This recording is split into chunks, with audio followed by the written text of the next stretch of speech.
Welcome to tonight's enchanting bedtime tale, Mischief's Heir, a journey woven with the threads of magic and mystery. As the stars emerge and the moon casts its silvery glow, let us gather in the warmth of your room and embark on an adventure into realms of myth and legacy. On a brisk morning, on the cusp of change, Alex Jensen, a young soul with a heart for the unknown, receives a mysterious gift on their 15th birthday. Wrapped in brown paper and sealed with a curious symbol, a locket lies within, heavy with secrets and whispering of a legacy long hidden. As you settle into your bed, let the soft rustle of the turning pages and the distant echo of whispers fill your room.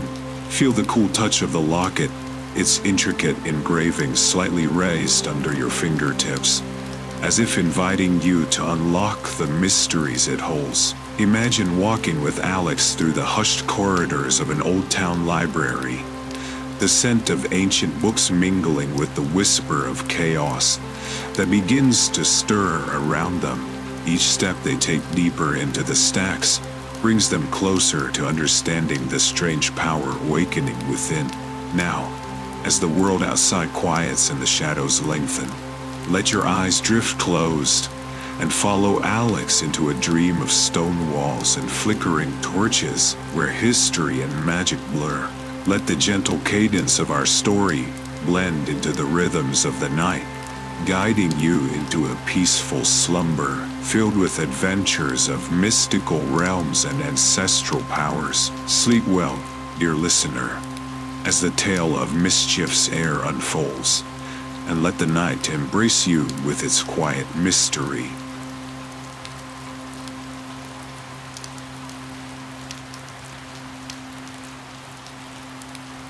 Mischief's Heir, Chapter 1, The Whisper of Chaos. On the brisk morning of Alex Jensen's 15th birthday, a peculiar parcel arrived, wrapped in brown paper and sealed with a wax stamp that bore the image of a snake entwined around a staff. Alex, curious and unsuspecting, unwrapped the package to reveal an ornate locket, cold to the touch and heavy with unknown significance. Inside the locket, instead of a photograph, there was a cryptic inscription that read, "To you, the rightful heir of Loki, may the whispers guide you." Alex puzzled over the message, wondering about its meaning. They knew little of their ancestry, aside from vague tales of distant Nordic roots whispered by their late grandmother. Throughout the day, Alex wore the locket, feeling its weight against their chest, a constant reminder of the enigma it represented.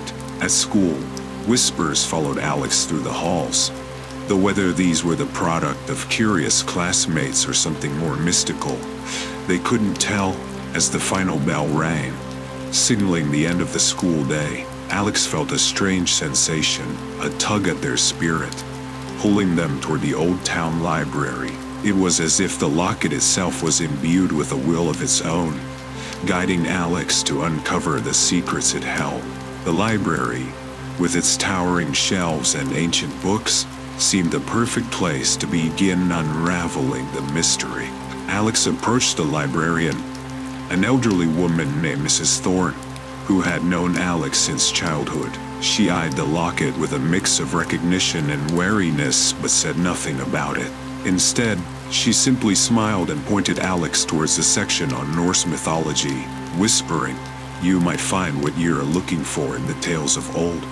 And so, with the setting sun casting long shadows through the stained glass windows, Alex delved into the dusty volumes, searching for any mention of Loki or a legacy that might explain the mysterious gift and the strange inscription it bore. Later that evening, under the dim light of their bedroom lamp, Alex examined the locket more closely. They traced the intricate engravings with their fingertips, feeling the smooth curves and sharp edges that formed an ornate pattern of knots and lines, which seemed almost to shift and change as they watched. Compelled by a sudden impulse, Alex tried to open the locket again. This time, with a click that sounded more like a sigh, the locket sprang open, Inside, instead of a compartment for a photograph or a lock of hair, there was a small, perfectly round mirror. The surface of the mirror shimmered with a faint, otherworldly glow. As Alex peered into the mirror, their reflection twisted, and the room around them seemed to warp and dissolve.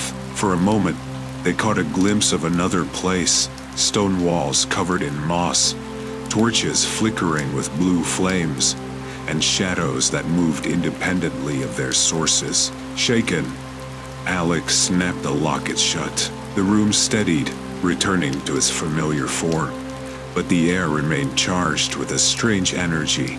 They realized then that the locket was no ordinary heirloom, but a gateway to something far beyond their understanding. That night, Alex lay in bed, the locket resting on their nightstand, its presence both comforting and unnerving.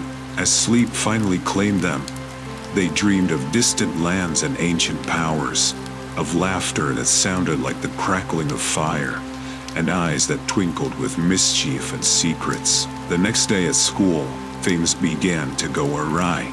Small, inexplicable occurrences sprouted up around Alex, books tumbling off shelves as they passed, doors slamming shut, whispers echoing down empty corridors. At first, Alex thought it mere coincidence, but as the day wore on, they couldn't shake the feeling that the locket was somehow influencing their surroundings. Determined to understand the power they had unwittingly unleashed, Alex decided that they needed to learn more about the locket, about Loki, and about how to control the chaos that seemed to be awakening within them.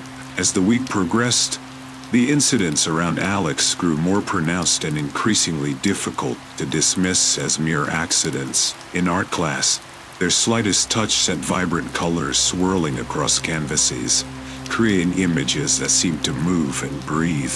In the cafeteria, a casual wish for something different to eat resulted in an unexpected food fight, which left everyone laughing but puzzled at its origin. These occurrences, playful yet disruptive, made Alex both exhilarated and uneasy.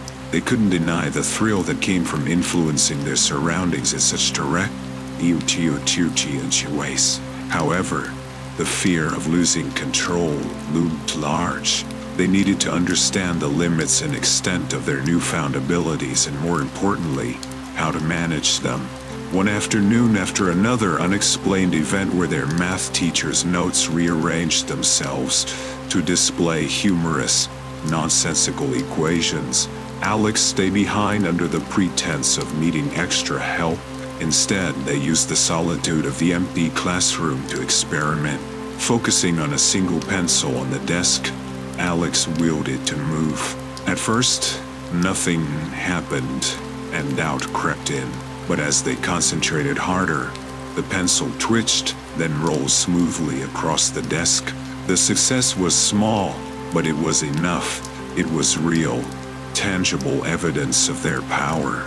Excited by this breakthrough, Alex decided to test their ability further.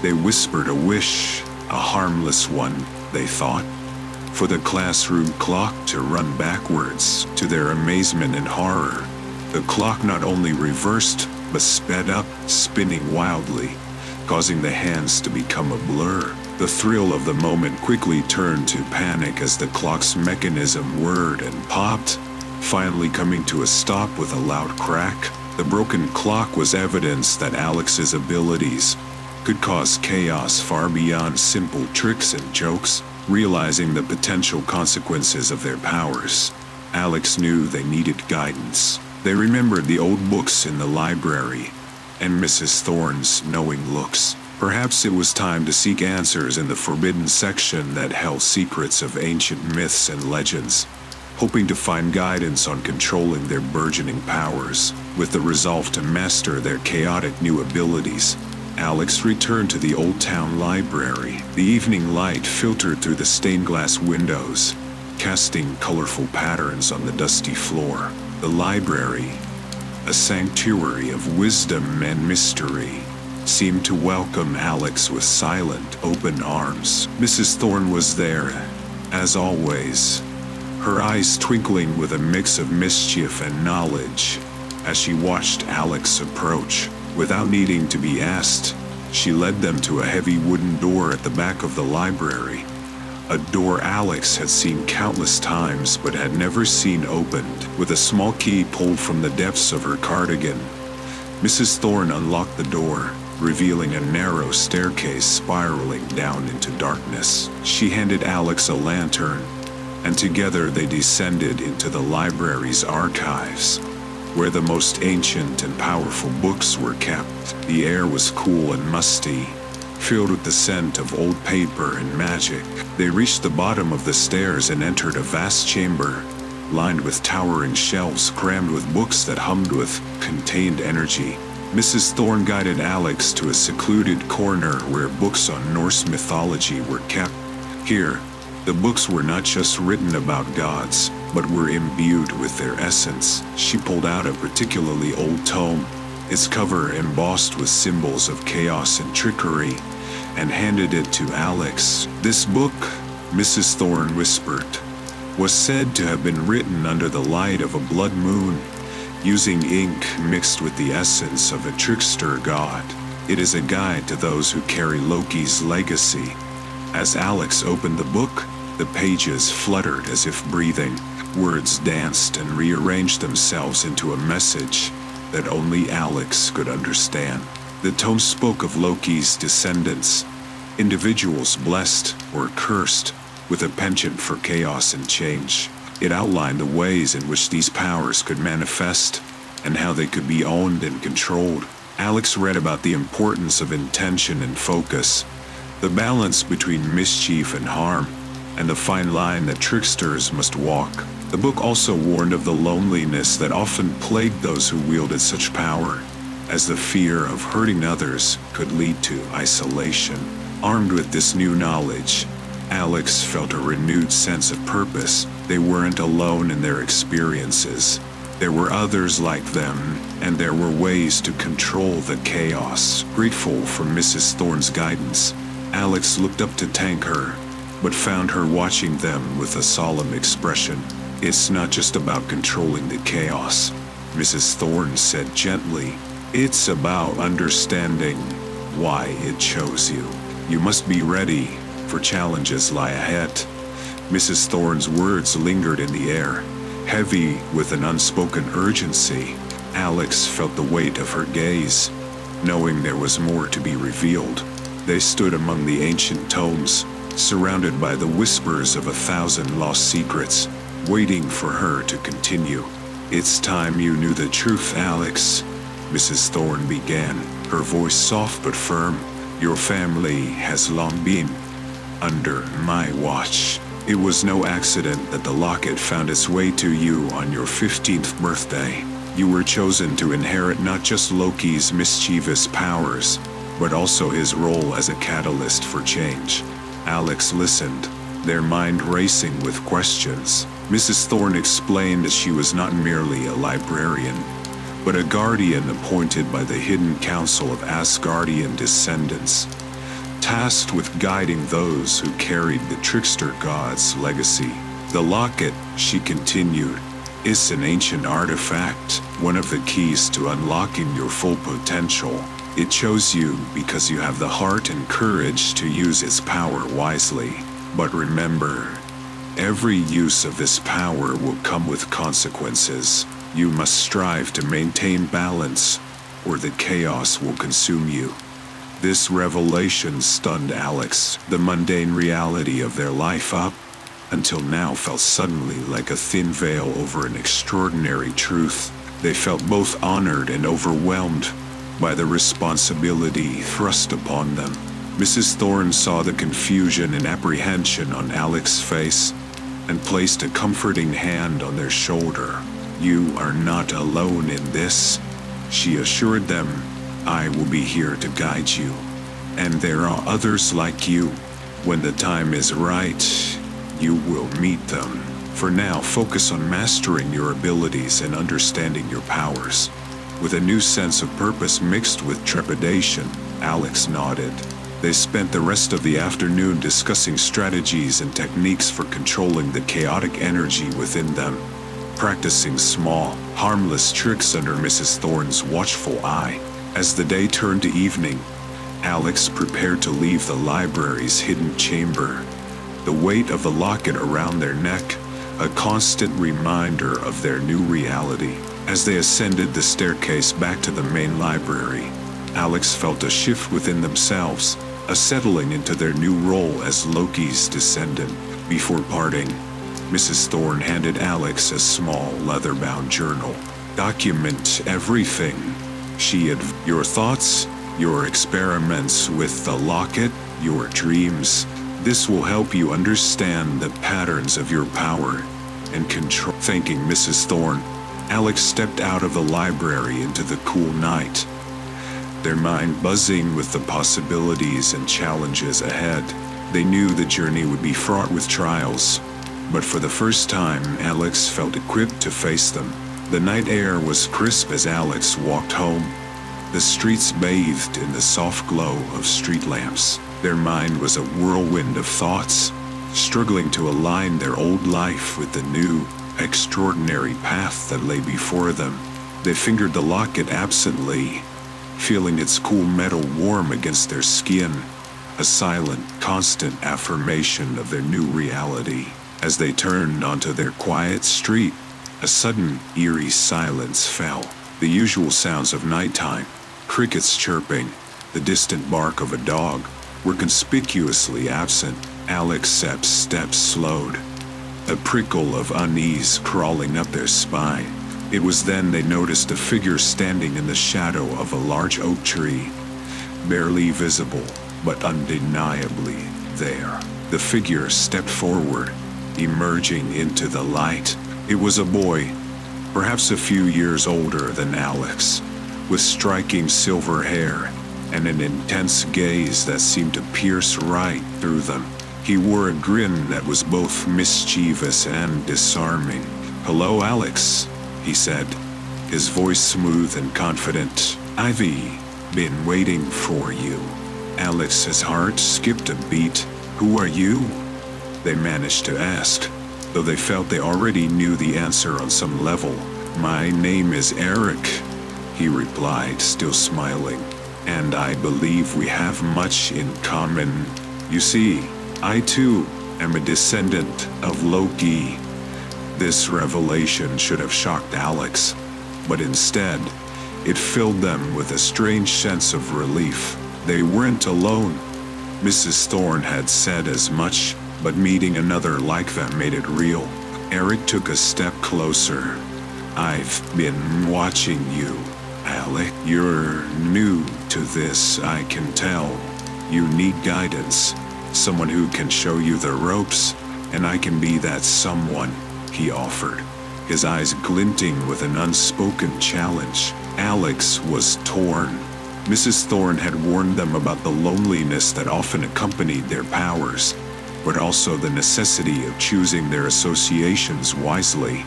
Could they trust this stranger merely because he shared their heritage? "What do you want from me?" Alex asked, trying to mask their apprehension with curiosity. "Only to help," Eric said, spreading his hands in a gesture of peace, "and perhaps in time to propose a partnership. There are others like us, Alex, and in unity there is strength. Strength enough to change the world." The offer was tempting, dangerously so. Alex felt a pull towards this mysterious new figure, a desire to dive into the depths of their shared lineage. Yet, they hesitated, remembering Mrs. Thorne's advice to be cautious. "I'll think about it," Alex said finally, taking a step back. Eric nodded, seemingly unfazed. "I'll give you time, but not too much. We don't have the luxury of time, you and I. Think fast, Alex Jensen." With that, he turned and disappeared into the night as mysteriously as he had appeared.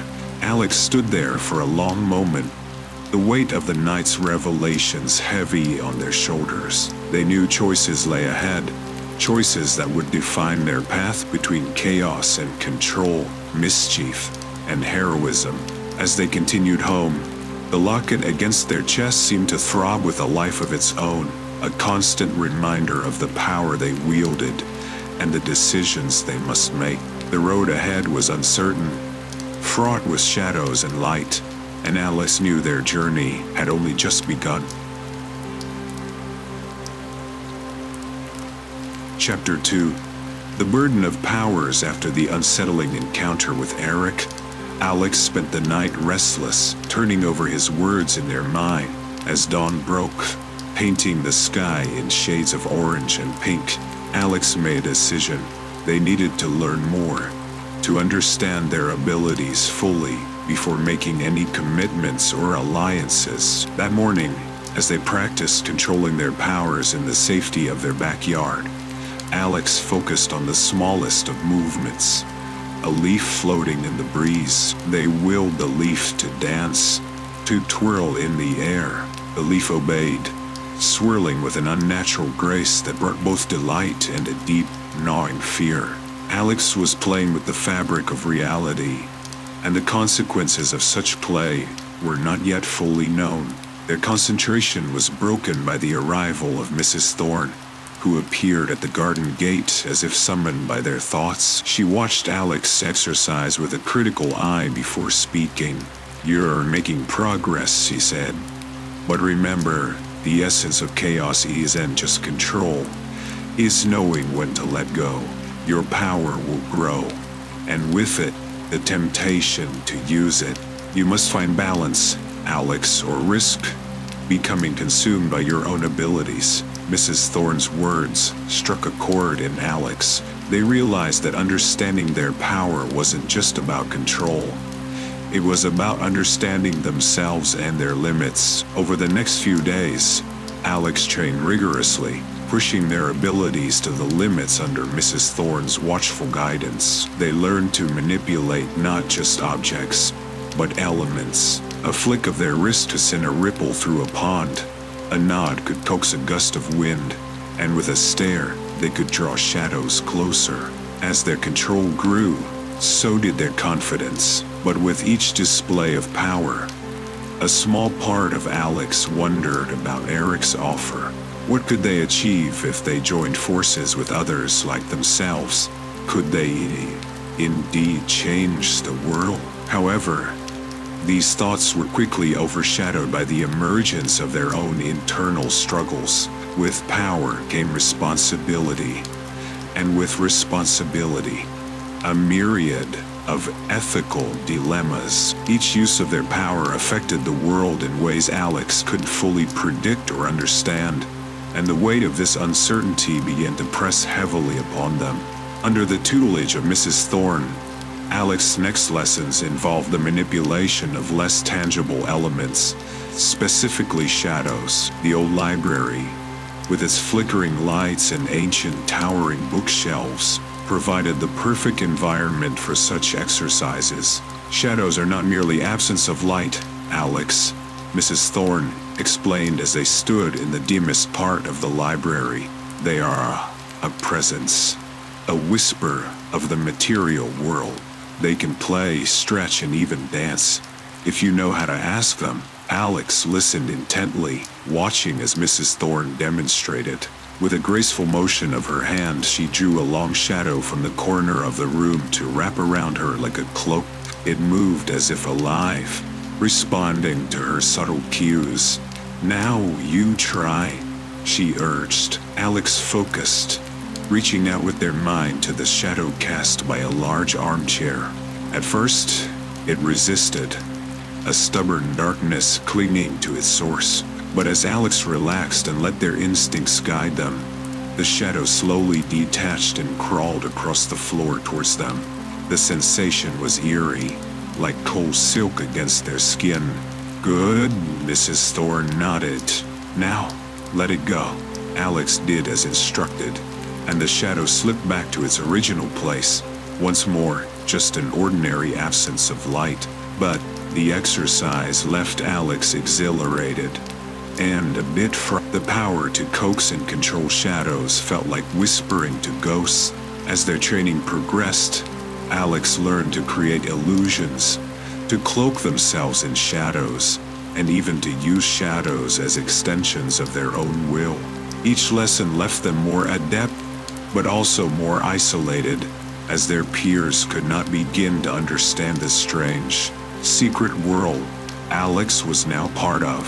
One afternoon, after a particularly intense session, Mrs. Thorne sat down across from Alex at one of the library's old wooden tables. Her expression was serious, more somber than usual. "With great power comes great risk," she said slowly. "The shadows you dance with can just as easily consume you. Never forget that, Alex. You must always remain vigilant against the draw of darkness. It is easy to lose oneself in the power, to become something other." Alex nodded, understanding the gravity of her words. They felt the allure of the shadows, the seductive pull of power that promised so much yet demanded caution. It was a delicate balance, one that Alex was only beginning to comprehend. "Remember, you are not just a vessel of chaos," Mrs. Thorne continued. "You are a keeper of your actions, your decisions. They ripple out, they affect more than just you." These lessons in shadows were more than just about control.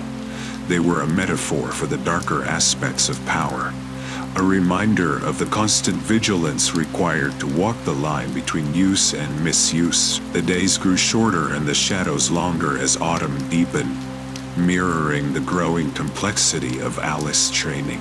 Mrs. Thorne introduced what she called the trials of intent, a series of exercises designed to test not only Alex's ability to control their powers, but also their judgment in using them. One crisp morning, Mrs. Thorne led Alex to the heart of the town's old park, where ancient trees stood watch like silent sentinels. "Today you will learn to listen, not just to the whispers of chaos, but to the voices of the world around you," she instructed. She guided Alex to a secluded spot where an old man often fed the birds. Today, however, he had forgotten his bag of seeds at home, and the birds flitted around him, disappointed and hungry. "Help him, but consider carefully how you do so," Mrs. Thorne said, her eyes piercing as she watched Alex closely. Alex focused, summoning their powers to coax seeds from the nearest bird feeder, to scatter gently at the old man's feet. The man looked around in surprise, then smiled as the birds gathered happily around him. "Well done," Mrs. Thorne acknowledged. "You altered the scene with minimal interference, maintaining the natural balance." The next trial came unexpectedly. While walking through the town market, a young woman's purse was snatched by a swift-moving thief. As the thief darted through the crowd, Alex felt the instinctual pull to use their powers to stop him. Pausing, Alex considered their act. Instead of striking the thief directly, they manipulated the shadows to confuse and disorient him, causing him to trip and fall, spilling the contents of the purse as he did. The crowd quickly intervened, and the situation was resolved with the thief's capture. Mrs. Thorne, who had observed quietly from a distance, nodded her approval. "You chose a way that caused the least harm and disruption. Your intent was not vengeance, but to restore what was lost." However, not all trials were as clear-cut. One evening, as dusk fell, they encountered a stray dog caught in a bramble. The dog, frightened and in pain, snapped aggressively when Alex approached. "This is a different kind of test," Mrs. Thorne said. "To free him, you must not only use your power, but also your empathy. Understand his fear, and proceed accordingly." Drawing upon their training, Alex calmed their own heart first, then extended a gentle influence towards the dog, soothing its fears. Slowly, carefully, they used their power to untangle the brambles without touching them physically. Once freed, the dog licked Alice's hand before scampering off into the twilight. These trials are about more than just power. Mrs. Thorne explained as they walked home under the starlit sky. They are about understanding the consequences of your actions, about making choices that align with your deepest values. Each trial taught Alex not only the extent of their abilities, but also the importance of their motivations. They were learning that true power was wielded not with force, but with wisdom and compassion. In a secluded corner of Mrs. Thorne's library stood an ancient mirror, framed in dark wood, carved with runes that shimmered faintly in the dim light. As their next lesson approached, Mrs. Thorne led Alex to this mirror, its surface still and deep as a midnight lake. "Today you will face yourself," Mrs. Thorne announced in a somber tone. "This is no ordinary glass but a mirror of reflection, crafted by seers to show not just one's face, but one's soul." Alex stood before the mirror, hesitant. They could feel the air around it, pulsing with a strange energy, as if the mirror breathed with a life of its own. "Look deeply and tell me what you see," Mrs. Thorne instructed, her voice echoing slightly against the stone walls. Alex peered into the glass. At first, all they saw was their own reflection, pale face, wide eyes full of curiosity mixed with fear. But as they continued to gaze, the image shifted. The background dissolved into scenes from their past few weeks, the moments of power use, the choices they made, and the consequences that followed. Each scene played out in vivid detail. Alex watched themselves manipulating shadows, altering realities, and interacting with both the natural and the supernatural. But with each replay, the mirror delved deeper, revealing not just actions but underlying emotions and thoughts. Alex saw their own doubts and fears, their excitement and pride. They watched as moments of selfishness and selflessness passed across the glass, each leaving a mark upon their image. Turning away from the mirror, Alex felt a surge of emotions. "It shows everything. All that I am and all that I've done." "Yes," Mrs. Thorne said, her voice gentle. "The mirror reflects the truth of your heart and soul. It reveals the parts of yourself you might not wish to acknowledge, but must confront if you are to truly master your powers." The lesson was a profound one. Alex realized that their abilities could amplify not only their strengths, but also their weaknesses. To wield their powers wisely, they would need to understand and accept themselves fully, the good and the bad. It's not enough to control what you do. You must also control who you are, Mrs. Thorne added.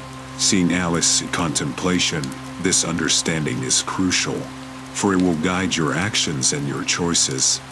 As they left the library that day, Alex felt a new resolve. The mirror's reflection had been confronting, but it had also cleared the fog of uncertainty. They now understood that their journey was as much about personal growth as it was about mastering chaos. The autumn winds brought not only the rustle of falling leaves, but also whispers of unrest. As Alex's control over their powers strengthened, so did the undercurrents of tension within the supernatural community. News reached Mrs. Thorne and Alex that various factions were becoming restless, sensing the rise of a new powerful descendant of Loki. One foggy evening, Mrs. Thorne called Alex to an urgent meeting in the library. She looked more severe than usual, her eyes shadowed with concern. "There's a storm brewing, Alex," she began, her voice low, "and I fear it's coming for us." She explained that Eric, the silver-haired descendant Alex had encountered, was part of a faction that believed descendants of Loki should rule over the other mythical lines. His earlier offer of alliance to Alex was not merely friendly outreach, but a strategic move to sway them to his side. "Your abilities are growing, and with them, you are influenced. Eric and his followers see that as an opportunity to strengthen their own position," Mrs. Thorne said, laying out a map of the town and surrounding areas. On it, she marked several locations with small glowing runes, These are places of power, ancient sites that amplify magical energy. Eric plans to seize them to consolidate his power. Alex listened, a knot of anxiety tightening in their chest. The thought of being used as a pawn in supernatural politics was unsettling. "What can we do?" they asked, feeling a mix of fear and defiance. "We must act, but wisely. You must learn to harness your powers not just for personal gain, but to maintain balance and protect these sites," Mrs. Thorne advised, her expression stern yet encouraging. "You are not just any descendant. You are a keeper of chaos and order." The following weeks were a blur of preparation and strategy. Alex trained with even greater intensity, mastering not only the manipulation of shadows and elements, but also learning to shield their mind and emotions from external influences. They visited the sites Mrs. Thorne had marked, laying subtle wards and learning to attune themselves to the natural magic that pulsed through the earth. As they worked, Alex felt the weight of their responsibility growing heavier. They weren't just fighting for control over their powers now.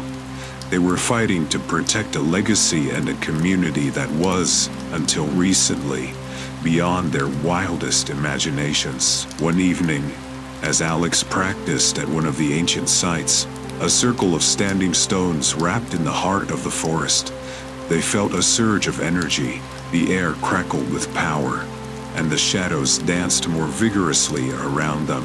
Alex knew that the confrontation was near, the storm almost upon them. Returning from the site, they found Mrs. Thorne waiting with a grave expression. "It's time," she said simply. "The final pieces are moving into place. Eric has made his move, and we must be ready to counteract." Alex nodded, feeling a strange calm settle over them. They were ready to defend their beliefs, to stand up against those who sought to misuse the powers of Loki's descendants. The storm was indeed coming, but they were no longer the unsure novice who had first opened the locket. They were a force in their own right, a true heir to Loki's legacy. The night was unusually still as Alex and Mrs. Thorne stood watch over the central site, a clearing where the ley lines crossed, pulsing with unseen energy. They knew Eric would come here. It was the key to controlling the other sites, a nexus of power that could tip the balance irrevocably in his favor if he claimed it. As the moon crested the horizon, bathing the world in a silvery glow, the quiet of the night shattered. Shadows twisted and churned at the forest's edge, and figures emerged, cloaked in darkness. At their center was Eric, his silver hair catching the moonlight, making him appear almost ethereal. "Alex," Eric called out, his voice carrying across the clearing. "You don't have to oppose me. Join me, and together we can reshape the world. Our powers combined could bring about a new era for all descendants of the gods." His words were tempting, a siren call to the part of Alex that ached for change, for a chance to use their powers freely without fear or restraint. But Alex remembered the mirror's reflection, the trials they had faced, and the lessons learned from Mrs. Thorne. Power without purpose or restraint isn't a gift, Eric. It's a curse, Alex responded, stepping forward into the moonlight. "We are meant to be guardians of balance, not conquerors." Eric's expression hardened, and the air around him crackled with dark energy. "Then you have chosen your path," he said coldly. The confrontation that followed tested every skill Alex had honed. Eric was powerful, his magic raw and compelling, but Alex's training with Mrs. Thorne had prepared them well. They countered Eric's aggressive energy with strategic defense, using their understanding of shadows and elements to deflect and neutralize his attacks. As the battle wore on, Alex tried to reason with Eric, reaching out with words as well as power. "It doesn't have to be this way," they urged. "We can work together, use our powers to protect not dominate. But Eric was blinded by his ambition, his vision of power unshared and absolute. The fight escalated, magic clashing with magic, until Alex was forced to make a choice. With a deep breath and a clear focus, they gathered all their energy and cast a containment spell, a complex weaving of light and shadows that ensnared Eric in a cage of his own making. The battle ended with Eric chapped, his fury palpable as he railed against the bonds. Alex, exhausted yet resolute, stood. This is not the end, Eric. There's still a chance for redemption, for choosing a different path. I hope one day you'll see that. As the authorities arrived to secure Eric and the site, Mrs. Thorne approached Alex, pride and relief evident in her eyes. You have done well, Alex. You have shown true loyalty to the ideals we uphold. Your heart and your actions are aligned, and that is the mark of a true leader. That night, as the adrenaline faded and the weight of their actions settled in, Alex felt a profound shift within themselves. They had faced the ultimate test of their loyalty and emerged not just victorious, but validated in their belief that power should be wielded for good, for maintaining balance. As dawn broke, painting the sky with streaks of gold and pink, Alex felt a renewed sense of purpose. They knew their journey was far from over, and challenges would continue to come, but they were ready, armed with power and guided by wisdom.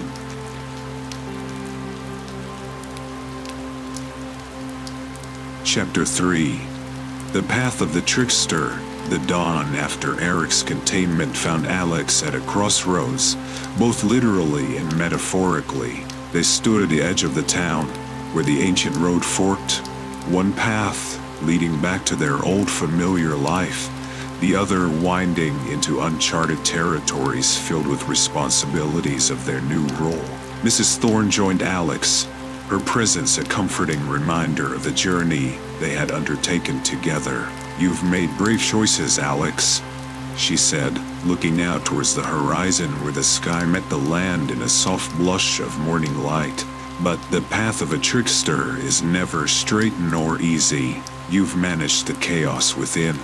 Now you must learn to navigate the chaos without. Alex nodded, understanding that with Eric subdued, a power vacuum had emerged. There were others, perhaps not as aggressive as Eric, but ambitious nonetheless, who could threaten the balance Alex was sworn to protect.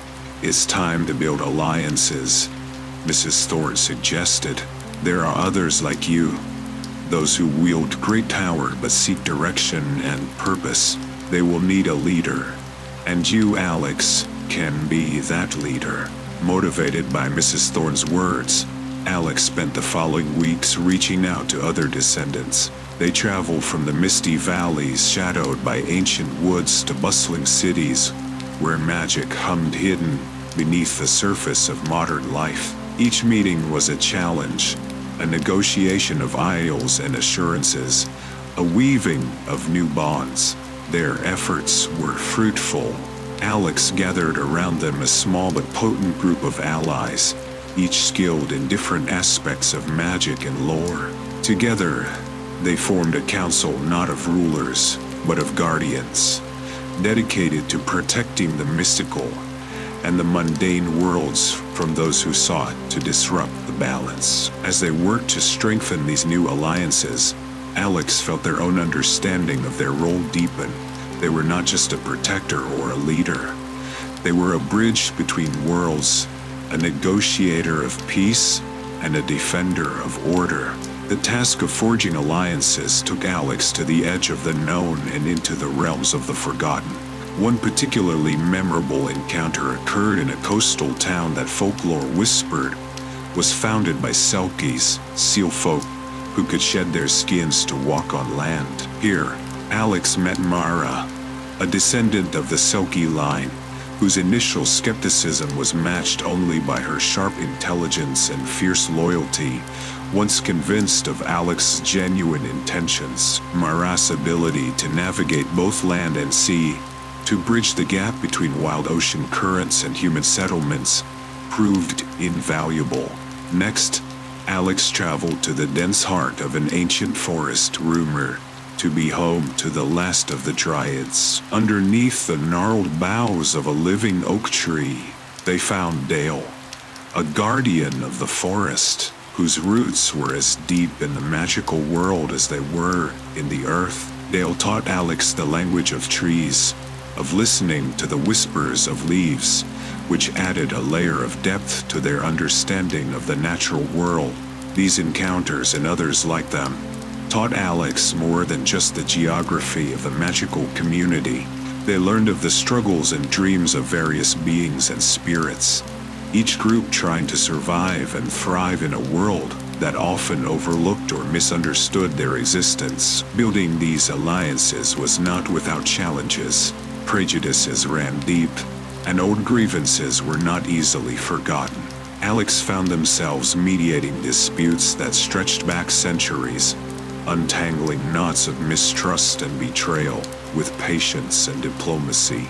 Through these efforts, Alex not only gained allies but also friends. They shared stories under starlit skies, learned songs that the wind sang over open fields, and forged bonds that were rooted in mutual respect and shared goals. Back in their hometown, Alex convened the first meeting of this new coalition. They gathered in the same ancient library where Alex's journey had begun, now transformed into a meeting place for those committed to maintaining the balance between all worlds. As they sat around a large oak table, the room filled with representatives from across the magical spectrum, Alex felt a surge of pride. They had done what many had thought impossible, united a diverse group of powerful beings in a common cause. Mara, with her keen eyes and quick smile, leaned over to Alex and whispered, "You've done something remarkable, Alex. We're all different, yes, but you've shown us that our differences make us stronger when we stand together." That night, as the meeting drew to a close, Alex looked around the table at the faces illuminated by the soft glow of candlelight. Faces of creatures and humans alike, all united. They realized that their journey was not just about protecting the world from chaos, but about creating a community where all could belong. The unity of Alice's new alliance was soon tested by a threat that none had anticipated. A dark energy, old as time itself, began to stir beneath the surface of the world, awakened by the shifts in power caused by their recent actions. This malevolent force sought to exploit the fractures between the magical and human realms, threatening to engulf both in chaos and darkness. As reports of strange disturbances and unexplained phenomena began to multiply, forests withering overnight, seas churning angrily against the shores, and shadows moving with sinister intent, Alex convened an emergency meeting, gathered again in the library. The air thick with urgency, Alex addressed the assembly. "This threat is unlike any we've faced," they began, their voice steady despite the heavy burden. "It feeds on division and grows stronger with conflict. Our only hope is to stand united, not just in purpose but in action." Mara, her expression grim, spoke up. "The sea folk have felt the stirrings in the waters. The ancient leviathans, long dormant, are rest. Whatever this darkness is, it reaches deep into the heart of the earth and sea." Dale, always attuned to the whispers of the natural world, added, "The trees are afraid. They speak of a creeping death, roots touched by a chill that does not thaw." Alex listened, their mind racing for solutions. They proposed a plan that would require each member of the alliance to contribute their unique abilities to seal away the dark force. Mara and her sea folk would harness the ocean's might. Dale and the forest beings would provide a barrier of natural magic, and others would offer their own strengths to create a combined force capable of confronting the darkness. The plan was ambitious, and the risks were great, doubts and fears were voiced, but Alex met each with understanding and resolve. "We each hold a piece of the solution," Alex assured them. "Together, we form the shield and the sword. Alone, we will surely fail." After intense discussions and planning, the Alliance agreed to Alex's strategy. They prepared for a confrontation at the nexus of the disturbances, a deep cavern known as the Heart of Shadows, where the dark energy was strongest. The night of the confrontation, the Alliance gathered at the cavern, the air crackling with magical energy and tension. Alex felt the weight of leadership heavy on their shoulders, knowing that the coming battle would test not just their power, but the trust and unity of their fragile alliance. As they entered the cavern, the darkness surged towards them, a tangible force of malice and despair. Alex rallied their allies, their voice echoing against the stone. "Stand firm, together."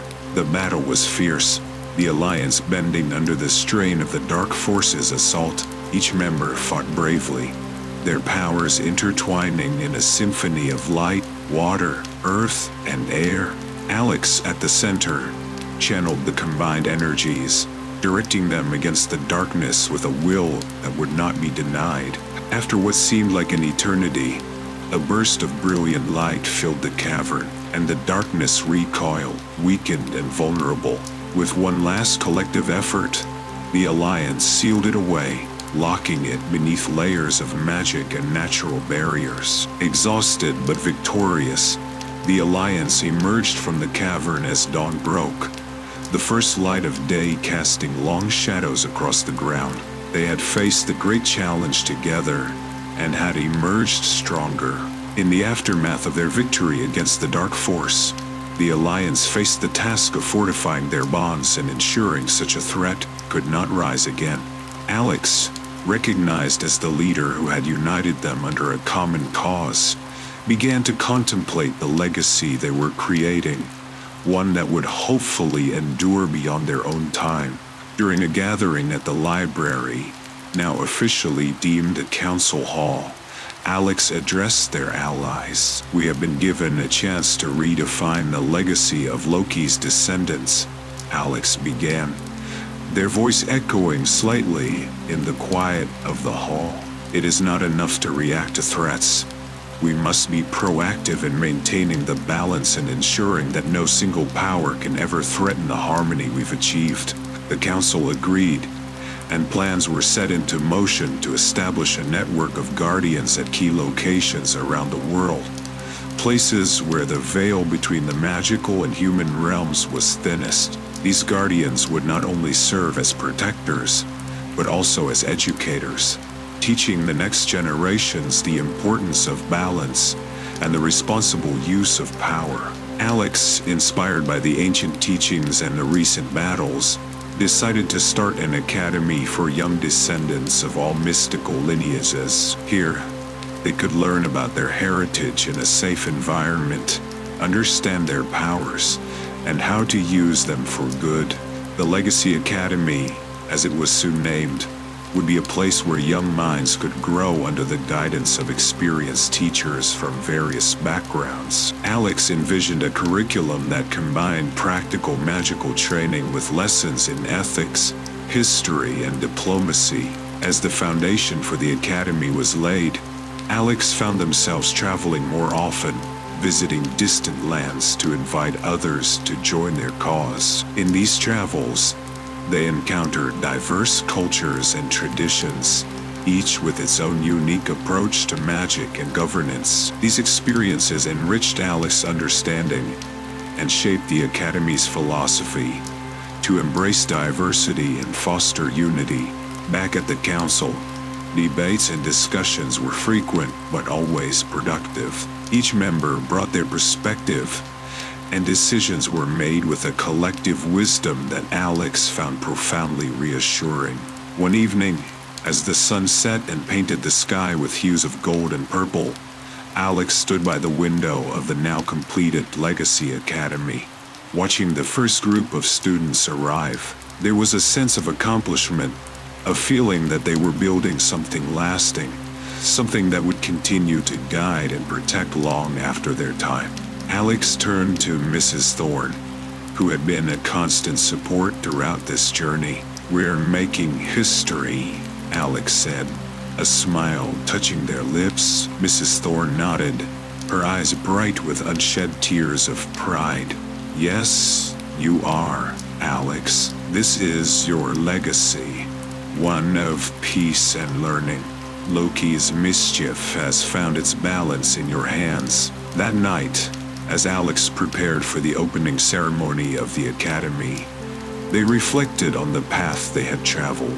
From a confused teenager who had accidentally caused a food fight with a magical locket, to a leader who had united the magical world.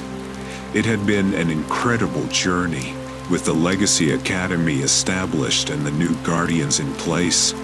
A profound sense of accomplishment settled over Alex. However, peace is often fleeting in a world where powers abound and ambitions can turn dark. It wasn't long before a new challenge emerged, one that would test the very foundations of the peace they had worked so hard to build. The challenge came in the form of a prophecy, old as the lines of the gods themselves, unearthed in an ancient text found in the depths of the Council Hall's library. The prophecy spoke of a convergence, a rare celestial alignment that would amplify magical energies to a level not seen in centuries. This event, while a phenomenon of wonder, could potentially unravel the fabric of the realms if not properly managed. As the celestial event approached, magical disturbances began to increase. Rifts between the realms appeared, letting through creatures and energies that normally remained hidden. The guardians were stretched to their limits, and the council convened in an emergency session. "We must seal these rifts," Alex declared. Standing at the head of the council table, maps and reports spread out before them. "If we don't, the convergence could tear apart the very seams of our world." The plan was daring. Using the amplified magical energies of the convergence, Alex proposed to enhance a spell that would strengthen the barriers between realms permanently. However, this required a precise coordination of all their allies and a deep trust in the unity they had forged. Preparations were intense. Alex traveled between the sites, rallying their allies and ensuring that each guardian was prepared for the role they would play. Magical energies were harnessed, artifacts of power gathered, and the ley lines fortified. As the day of the convergence dawned, Alex stood at the heart of shadows, the central nexus point for the operation. Around the world, their allies stood ready at other key points, each connected through a network of magical energy facilitated by the council. The skies darkened as the celestial bodies aligned, the air charged with a palpable energy that tingled on the skin. Alex initiated the spell, their voice echoing in the ancient language of magic, resonating with the power of the converging celestial bodies. One by one, the guardians activated their part of the spell, their energies flowing through the ley lines and converging at the heart of shadows. The magic swelled, a brilliant light that grew brighter and brighter, enveloping Alex and the nexus point in a radiant glow. Then, with a sound like the breaking of 1,000 mirrors, the light exploded outward, a wave of energy that rippled across the globe. The rifts shuddered and then closed, the barriers solidifying in a way that felt more permanent, more secure. As the light faded and calm returned, Alex looked around. The world was still. It was as if it too held its breath, waiting to see if balance had indeed been restored. In the days that followed, reports came in from all corners of the globe. The rifts were sealed, and the disturbances had ceased. The council members, though weary, shared a sense of triumph. This was the final gambit, Alex said to the council, their eyes reflecting the deep satisfaction of their success. "And we succeeded, not as individuals, but as a united force.